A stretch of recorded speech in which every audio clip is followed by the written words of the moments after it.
Today I've had something on my mind that I just want to share, kind of want to share my thoughts about, and that is those soil moisture meters that you see on like Amazon. I have one, right here, this little simple gadget, and just want to share my thoughts about why you shouldn't get one.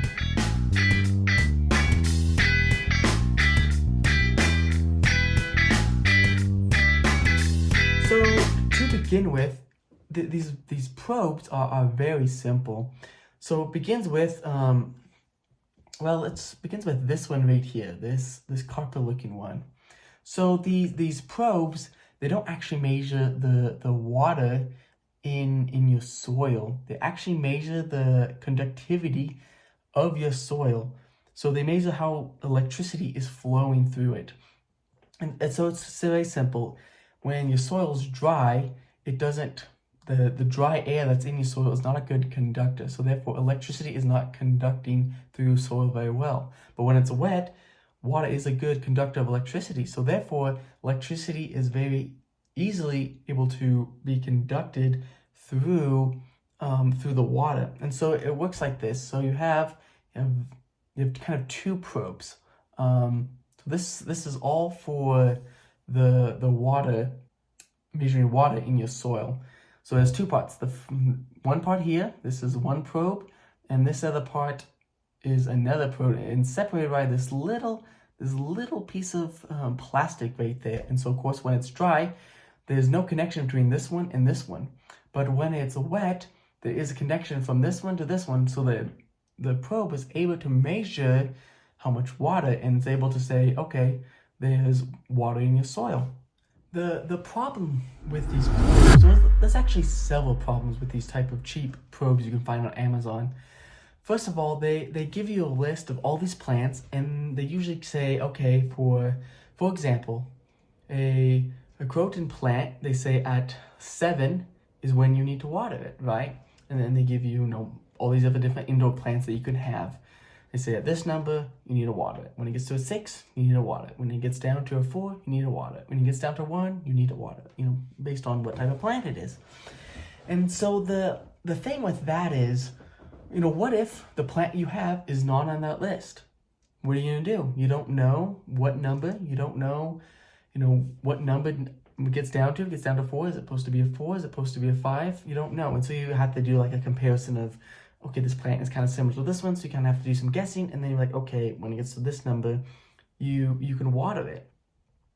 And so that is one problem that you face when you use these probes. If it's not on the list, then you have no idea what number means I need to water.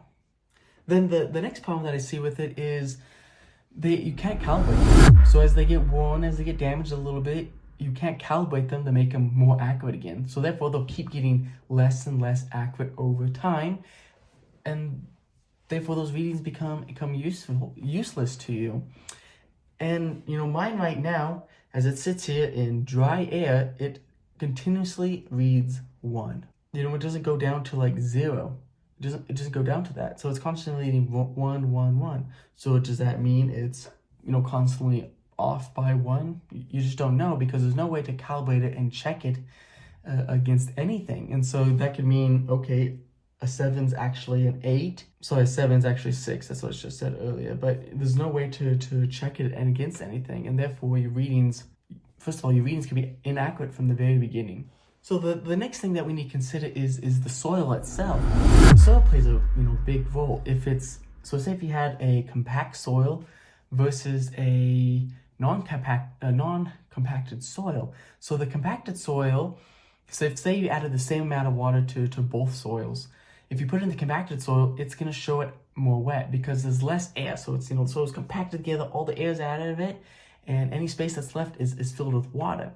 So versus the uncompacted soil, if you put the same amount of water in that, there's going to be more air spaces, so it's going to fill up with water, but there's still going to be spaces of air. So even though you've added the same amount of water to both, the non-compacted soil is going to show drier, even though it's not any drier than the other soil. It's just because how the soil is, affects the reading of the probe.